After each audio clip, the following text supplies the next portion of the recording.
Sir నక్సలైట్లను అంతం చేస్తే super power ఎలాగవుతారు?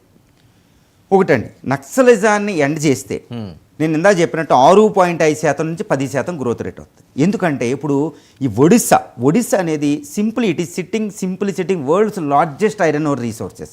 ఇప్పుడు భారతదేశంలో ఉన్న 90% ఇనుప ఖనిజం ఈ దండకారణి ఛత్తీస్గఢ్, జార్ఖండ్, ఒడిశాలో ఉన్నాయి. 90% ఇనుప ఖనిజం. ఇప్పుడు ఐరన్ అండ్ స్టీల్ ప్లాంట్లు ఇంకో 10 కట్టాలి, లేకపోతే గ్రోత్ రేట్కి అందుకోలేం. అక్కడ ఉంది. తర్వాత ఐరన్ ఓర్, తర్వాత కోల్ రీసోర్సెస్ 90% కోల్ రీసోర్సెస్ దండకారణ్యాలు ఉన్నాయి. ఈ కోల్ ఐరన్ ఓరే ప్రధానంగా వృద్ధి రేటుకి మూలం. వాటర్ రీసోర్సెస్, విద్యుత్ శక్తి తీయాలి. ఫారెస్ట్ రీసోర్సెస్, పేపర్ ఇలాంటి ప్రొడ్యూస్ కావాలి. ఇంకా అగ్రికల్చర్ ఉత్పత్తి అవ్వాలి. అంటే అర్థమైందండి. ఇప్పుడు అక్కడ నక్సలిజం అంతమవుతే, ఎండ్ అవుతే ఎట్టి పరిస్థితుల్లో భారతదేశం వృద్ధి రేటు 10% అవుద్ది. ఇనుప ఖనిజం, బొగ్గు, ఇంకా ఇలాంటి బెరీలియం, వెరైటీసు, అక్కడున్న యురేనియం, ఇలాంటి 100 రకాల మినరల్, ఇంకా రేర్ ఎర్త్ మినరల్, ఇంకా ఫ్యూచర్ మినరల్ అనమాట. వీటన్నిటిని బయట తీస్తే భారతదేశం వృద్ధి రీత్యా 10% చేరుకొని 2047 నాటికి $40 ట్రిలియన్ అయ్యి ఇటు అమెరికాని కొట్టే చైనా దగ్గరికి 2047 నాటికి 100వ స్వతంత్ర దినోత్సవం జరుపుకోగలుగుతాం. ఓకే, మరొక అంశం, ఈ నక్సల్స్ను అంతం చేసి అనే మిషన్ని కంప్లీట్ చేసి మోదీ వారసుడిగా అమిత్ షా గారు ప్రకటించుకోబోతున్నారా? ఇది కూడా చాలా చోట్ల వినిపిస్తున్న వాయిస్. ఎస్ అండి. ఇప్పుడు ఒక విషయాన్ని మనం గమనించాలి. ఈ ఆపరేషన్ అంతా కండక్ట్ చేసేది అమిత్ షా గారు. ఆయన వయసు 60 సంవత్సరాలు. కానీ బీజేపీ అధికారిక రాజ్యాంగం ప్రకారం, ఆ పార్టీ మేనిఫెస్టో సూత్రం ప్రకారం 75 సంవత్సరాల తర్వాత నాయకుడు బయటికి వెళ్ళిపోవాలి. ఒకప్పుడు మురళీ మనోహర్ జోషి, ఉమాభారతి, ఈ ఎల్కే అద్వానీ గారు వెళ్ళినట్టు. ఇప్పుడు ప్రస్తుత ప్రధాని మోడీ గారిని ఎవరు ఇష్టపడతలేదు. బయటికి రిటైర్మెంట్ అవ్వడానికి ఎవరు ఒప్పుకోవడంలే. భారతీయులు ఆయనే ఉండాలని కోరుకుంటున్నారు. కానీ 75 తర్వాత, ఇంకో సంవత్సరం తర్వాత, 2 సంవత్సరాల తర్వాత ఇంకో వారసుడు రావాల్సిందే కదా. వచ్చేసి ఎవరు వారసులు అంటే బీజేపీలో ఒకటి జరుగుతుందన్నమాట. ఎవరు అంటే మోడీ, ఇప్పుడు అమిత్ షా గారు. ఎందుకంటే ఈ వయసు 60 సంవత్సరాలే. మోడీ గారు ఈరోజు అంత శక్తివంతంగా పనిచేయడానికి కారణం, గుజరాత్లో 4 సార్లు చీఫ్ మినిస్టర్ పనిచేసినప్పటి నుండి, ప్రధాని 3వ సార్లు అయినప్పటి నుండి మొత్తం ఆయన వెనకాల ఒక కమాండర్ ఇన్ చీఫ్గా ఉండేది అమిత్ షా గారు. ఇప్పుడు ఆయన వయసు 60 సంవత్సరాలు. నెక్స్ట్ అంటే వారసుడిగా అవుతున్నారు. అంటే ఏంటి, భారతదేశానికి అతి ప్రధాన శత్రు పాకిస్తాన్ టెర్రరిజానికంటే అతిపెద్ద శత్రు నక్సలిజాన్ని ఎండ చేస్తే వృద్ధి రీత్యా 10% వచ్చి భారతదేశం ప్రపంచంలో సూపర్ పవర్ అవడానికి మార్గం వచ్చేసింది.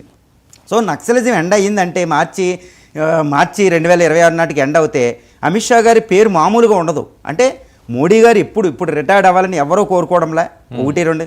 కానీ ఒక 4-5 సంవత్సరాల తర్వాత అయినా వారసుడు కావాలి కదా. ఇప్పుడు నిజంగా నక్సలిజాన్ని ఎండ్ చేయగలిగితే ఆయన మిషన్ నక్సల్స్ ఎండ్ అనే దాంట్లో ఎట్టి పరిస్థితుల్లో మోడీకి వారసుల్లో ఎంతమంది యోగి ఆదిత్యనాథ్ ఉన్నా, దిగ్విజయ్ సింగ్ ఉన్నా, ఇంకా ఎంతమంది ఉన్నా ఈయన ప్రధాన వరుసలో ఉంటాడో ఈయనకి గ్రీన్ సిగ్నల్ వచ్చేసినట్టే.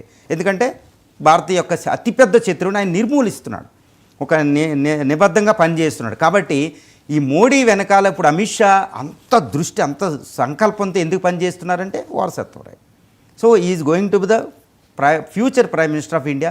ఇది అందరూ యాక్సెప్ట్ చేసే అవకాశాలు కూడా పుష్కలంగా కనిపిస్తున్నాయి. ఎందుకంటే ఆర్ఎస్ఎస్ కూడా దానికి గ్రీన్ సిగ్నల్ ఇచ్చే అవకాశం ఉంది.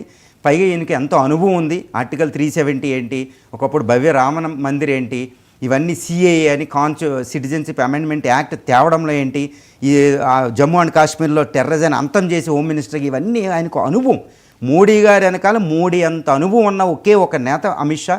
ఈరోజు ఆయన అనుభవాన్ని అంతటినీ నక్సల్స్ని ఎండ్ చేయడానికి ఉపయోగిస్తున్నాడు. అది అవుతే మాత్రం భారతదేశంలో సూపర్ పవర్ అవడానికి మార్గం ఏర్పడి ఇంకా ఆయన మోడీ వారసుడిగా ఆయనకి తిరుగులేని నేతగా తయారవుతారు. అంటే అవ్వడం అసాధ్యమా? లేదు, ఎందుకంటే ఇప్పుడు బీజేపీలో ఒకటి ట్రెడిషన్ కాదు, నక్సలైట్లను పూర్తి స్థాయిలో అంతమొందించడం అసాధ్యమా? ఎస్ అండి, అంత ఈజీ కాదు నక్సలిజం. నేను చెప్పాను కదా ముందు, నక్సలైట్లు ఎండ్ అవుతారు, నక్సలిజం అనేది ఎండ్ కాదు, అంత ఈజీ కాదు. ఎందుకంటే అది ఇజం, అది ఒక సైద్ధాంతికత అనమాట. సైద్ధాంతికతని ఎవరు అని చేయలేరు.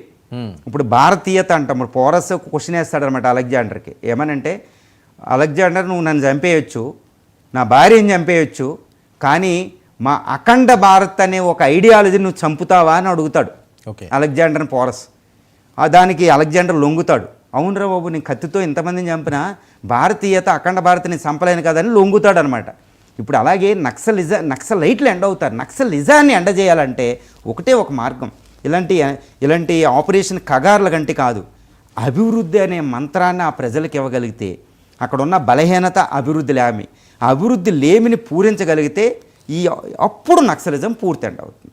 సో ఇది భారత ప్రభుత్వానికి తెలుసు. అభివృద్ధి అనే దాన్ని కూడా పెట్టగలిగితే నక్సలిజం ఎండ్ అవుతుంది. అదర్వైజ్ ఇట్స్ వెరీ డిఫికల్ట్ అండి. Okay, thank you so much MG Rao garu. ఇది ఇవాళ స్పెషల్ డిబేట్. Station 99 TV.